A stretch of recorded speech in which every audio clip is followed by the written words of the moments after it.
Grade B, Grade A, Grade A star. You're sitting right there in the exam hall doing the mental countdown to your target grade. You've done the hard work, you've memorized the formulas, and you are staring down a grade boundary that separates a good score from a great one. You run a calculation, and honestly, you're feeling pretty confident. But what if I told you that the very tool you trust the most in that room is actively setting a trap for your final grade? Think about the number 1.23578. You plug your raw data into your calculator, you hit equals, and this beautifully precise, incredibly long string of numbers pops out on the screen. It looks accurate, right? It feels like the exact kind of answer that a top-tier physics student would write down. But here is the real question. Would writing this exact string of numbers score you full marks on a Cambridge Physics 0625 practical paper, or would it score you an absolute 0 for that step? Well, here's the painful reality that ordinary revision completely misses. Blindly copying that calculator display will instantly lose you a mark. No hesitation. That simple, seemingly harmless rounding decision can quite literally be the difference between hitting your target grade and falling just short. See, the examiner isn't just testing your math, they are testing your scientific judgment. So in this explainer, we are going to fix this mistake permanently. Okay, let's jump right into Section 1, Core Arsenal, Precision and Apparatus. To secure those top marks, we really need to master the core tools of your practical exams. You simply cannot analyze data effectively if you don't understand the limits of the instruments you use to collect it. And what's really interesting here is how incredibly specific this definition is. This is exactly how Cambridge expects you to define and apply precision. Before you even start writing down your analysis, you have to look at your apparatus. The precision is determined by the smallest division on the scale of your measuring device. Crucially, the rule of thumb you need to lock in right now is that precision is usually taken to half of that small division. This is a vital piece of your evidence-gathering phase. Let's ground this theory in some immediate practical facts. If you're using a standard meter ruler, the absolute smallest division you can see with your eye is 1 millimeter. Therefore, according to our rule, the precision of any length measured with that specific ruler will be half a division, giving us 0.5 millimeters.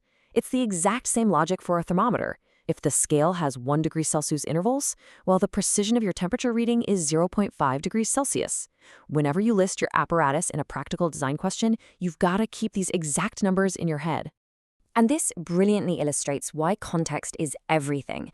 Precision isn't just a flat, static number. It represents a proportion of your total measurement. Think about it.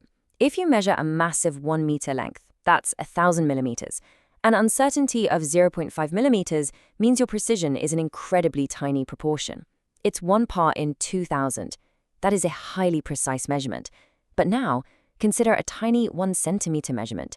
If you use that exact same ruler to measure this tiny length, your precision is now 1 part in 20. The proportional error is significantly higher. This is exactly the kind of top-band scientific reasoning examiners are looking for when you're asked to evaluate an experiment. Moving right along to Section 2, Mastering Significant Figures. Now that we've locked down our apparatus, you need to realize that the number of digits you provide for a measurement or a calculated value isn't just some random choice. It indicates exactly how accurate we believe that value actually is. Let's break down exactly how to count these, because a single slip-up here literally cascades through your whole paper. The value 6.7, that's straightforward, 2 significant figures. Now look at 0.235. The leading 0 doesn't count. The 2 is the most significant figure, and the 5 is the least significant, giving us 3 in total. And what about standard notation? Because this one trips up students all the time. For 6.24 times 10 to the power of 2, you only look at the digits before the power of 10. So the 6, the 2, and the 4 means we have 3 significant figures. So you know how to count them now, but how do you actually use them in a live exam setting? Well, in just a moment, I'll show you the exact examiner clue that changes your calculation answer completely. It's the one hidden rule that decides whether you get the final mark or lose it. But first, you need the framework that makes that clue absolutely obvious. Here it is, the weakest link rule. This is the framework you absolutely must write down and remember. Quote your answer to the smallest number of significant figures used to calculate a quantity. You must never, ever give more digits in an answer than are justified by the least precise measurements you used. Your final calculated answer is only as strong as its weakest piece of raw data. So if you multiply a 2 significant figure number by a 5 significant figure number, your answer must be restricted to 2 significant figures. No exceptions. Let's put this into practice with Section 3, the two-student duel. We are going to take everything we've learned so far, from the core concept to the data to the scientific reasoning, straight through to the examiner wording, and apply it to a Cambridge-style scenario. Imagine two students were given raw measurements that only had two significant figures. They both ran the calculation. Student A trusted their calculator blindly and wrote down 1.23578. Student B, however, evaluated the raw data, applied our framework, and wrote 1.2. Take a second to think about the error here. Student A is implying an impossible level of accuracy. They're basically telling the examiner, hey, my cheap plastic ruler is as accurate as a laser micrometer, and that is an instant penalty. The crucial point here is understanding exactly why student B secured the grade. Let's look at the examiner-style step-by-step correction. Step 1. They identified that the least precise measurement used in the calculation had only two significant figures. Step 2. They counted two digits into their calculator display, the 1 and the 2. Then they looked at the next digit immediately following the cutoff, which is the 3. Step 3. Because 3 is less than 5, the rule states we must round down, which means keeping the preceding digit exactly as is. Step 4. The final, perfectly stated answer is 1.2. Doing this proves to the examiner that you truly understand the physical limitations of the experiment. But wait, what if that deciding digit is higher? If your cutoff requires three significant figures and your calculator says 1.235, do you write 1.23 or 1.24? The rule is very clear here.